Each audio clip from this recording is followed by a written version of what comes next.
بسم اللہ الرحمن الرحیم. ناظرین، آپ دیکھ رہے ہیں کشمیر دھرتی نیوز اور میں ہوں آپ کا میزبان محمد عمر خیام. اور آج ہاؤسنگ اسکیم راولاکوٹ میں ایک بڑا ہی افسوسناک حادثہ رونما ہوا ہے، جس کے نتیجے میں اس نوجوان کی جان جا چکی ہے اور وہ زندگی کی بازی ہار چکا ہے. عمان صغیر کا تعلق بائی بیگ سے ہے اور 9th کلاس کا یہ طالب علم تھا، اور آج دن کے وقت اس وقت یہ حادثہ رونما ہوا جب ہاؤسنگ اسکیم میں چھٹی کا وقت تھا اور اسکول کالجز میں چھٹی کی وجہ سے روڈ پہ خاصا رش تھا. اور اس حادثے کی CCTV فوٹیج میں واضح طور پہ دیکھا جا سکتا ہے کہ 2 موٹر سائیکل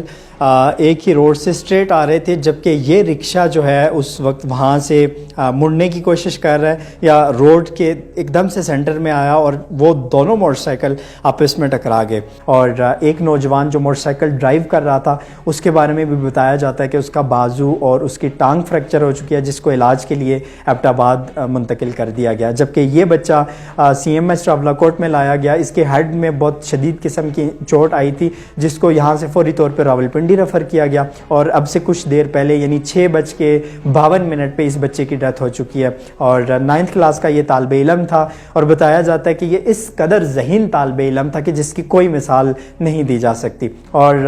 اس بچے کے غم میں آج جو خاندان پہ، جو لواحقین پہ جو قیامت ٹوٹ رہی ہے، اس کا ہم سب کو بخوبی اندازہ ہے اور ہم سب اس خاندان کے ساتھ ان کے غم میں برابر کے شریک ہیں.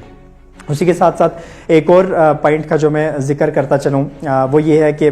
اس حادثے کے بعد آج پورے دن میں سوشل میڈیا پہ بھی بہت ساری چیزیں ڈسکشن میں لائی جا رہی ہیں، جس میں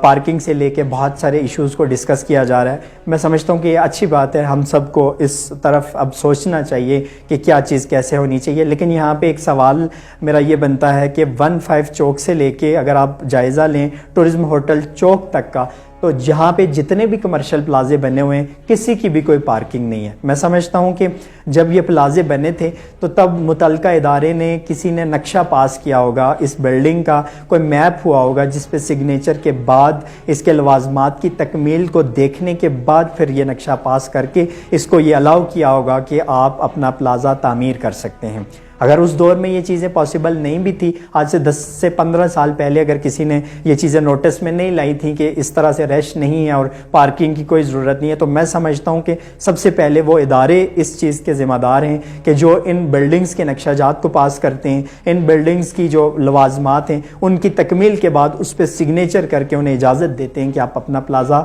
تعمیر کر سکتے ہیں. اس دور میں اگر یہ چیزیں ضروری نہیں تھیں تو اب ان اداروں کو متحرک ہو جانا چاہیے. 15 چوک سے لے کے ٹورزم ہوٹل چوک تک اور روڈز کے دونوں اطراف میں جتنے بھی کمرشل پلازے بنے ہوئے ہیں، جن میں مختلف بینکس ہیں، ہاسپٹلز ہیں، مختلف جو نادرا کا آفس ہے، اور بھی بہت سارے ایسے آفیسز وغیرہ اور ایسی بلڈنگز وغیرہ بنی ہیں جو کمرشل بیسز پہ اپنا کام کر رہی ہیں. ایک سوال یہاں پہ یہ بھی بنتا ہے کہ یہ چونکہ ہاؤسنگ اسکیم کا ایریا ہے، ہاؤسنگ اسکیم کا مطلب آپ سب بہت بخوبی جانتے ہیں. ہاؤسنگ اسکیم کے اندر اگر کوئی کمرشل پلازہ اس طرح سے لبے روڈ تعمیر کیا گیا ہے تو اس کے کیا لوازمات ہونے چاہیے، اس کی کیا کیا ضروریات ہونی چاہیے. یہ سوال میں آپ لوگوں پہ اس لیے چھوڑتا ہوں چونکہ آپ لوگ بذات خود جب اس کی تحقیق میں جائیں گے تو بہت ساری چیزیں آپ پہ بھی عیاں ہو جائیں گی. اسی کے ساتھ ساتھ ایک اور بہت اہم چیز اور آخری چیز جو میں ڈسکس کرنا چاہوں گا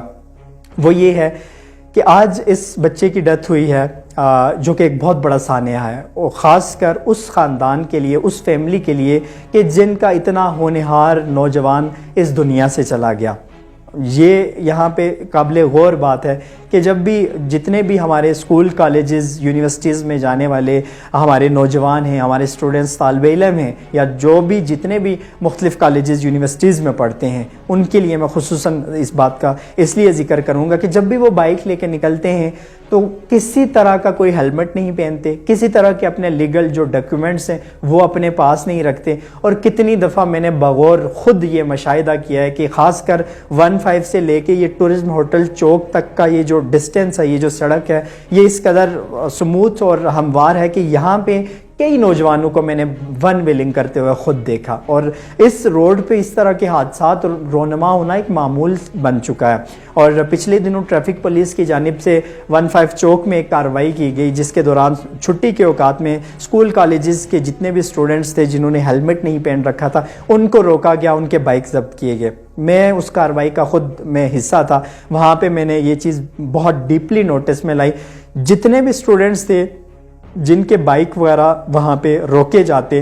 ان میں سے اکثریت ایسی تھی کہ فوری طور پہ اپنے پیرنٹس کو یا کسی بھی اپنے عزیز کو جو انتظامی اعلیٰ عہدوں پہ کہیں پہ بھی فائز ہوتا، فوری طور پہ کال ملا کے ٹریفک پولیس اہلکار کے ہاتھ میں دی، لیں جی بات کریں اور ہمارا موٹر سائیکل ہمارے حوالے کریں۔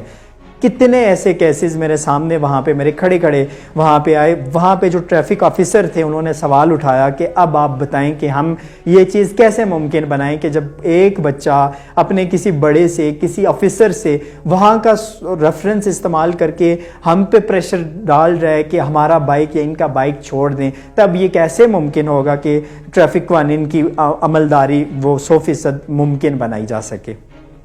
یہاں پہ سب سے بڑی ذمہ داری میں سمجھتا ہوں کہ ان پیرنٹس پہ عائد ہوتی ہے کہ جن کے بچے اسکول کالجز میں اپنا بائک لے کے جاتے ہیں اور وہ پیرنٹس اپنے بچے کا ہیلمٹ ان کے لیے ضروری تصور نہیں کرتے۔ میں سمجھتا ہوں کہ جس طرح سے وہ اپنے بچے کے کھانے سمیت دیگر لوازمات کا خیال رکھتے ہیں اور پراپر چیکنگ رکھتے ہیں کہ یہ چیز ہمارے بچے کی پوری ہے یا نہیں ہے، جب تک وہ ہیلمٹ کے بارے میں اس طرح سے پراپر کیئرنگ کے ساتھ اسے پابند نہیں کریں گے کہ آپ نے جس طرح کھانا کھانا آپ پہ لازم ہے اسی طرح ہیلمٹ پہننا آپ پہ لازم ہے، بچہ اسی طرح اسی حادثے کی نظر ہو کے اس دنیا سے رخصت ہوگا۔ تب ہم ماتم کرتے رہ جائیں گے، تب ہم دیکھتے رہ جائیں گے، اور ہائے کے علاوہ ہمارے پاس کوئی اور لفظ نہیں ہوگا جو ہم استعمال کریں گے۔ میں سمجھتا ہوں کہ ہم سب کو، خاص کر وہ پیرنٹس جو ابھی مجھے دیکھ رہے ہیں جن کے بچے اسکول کالجز میں جاتے ہیں، یا تو وہ اپنے بچے سے بائک مکمل طور پہ لے لیں اور اسے کسی گاڑی کا بندوبست کر کے دیں۔ اگر یہ بھی نہیں کر سکتے تو کم از کم اتنا تو ضرور کریں کہ اپنے بچے کی زندگی کو محفوظ بنانے کے لیے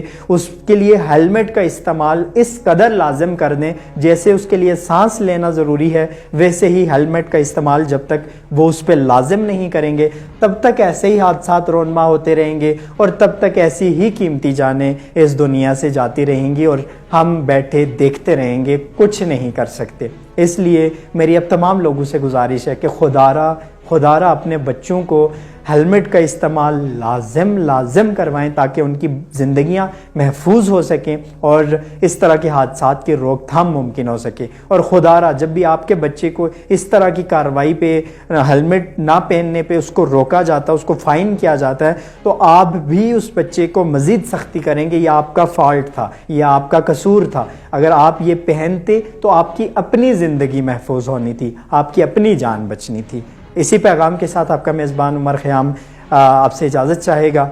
اللہ میرا اور آپ سب کا حامی و ناصر ہو۔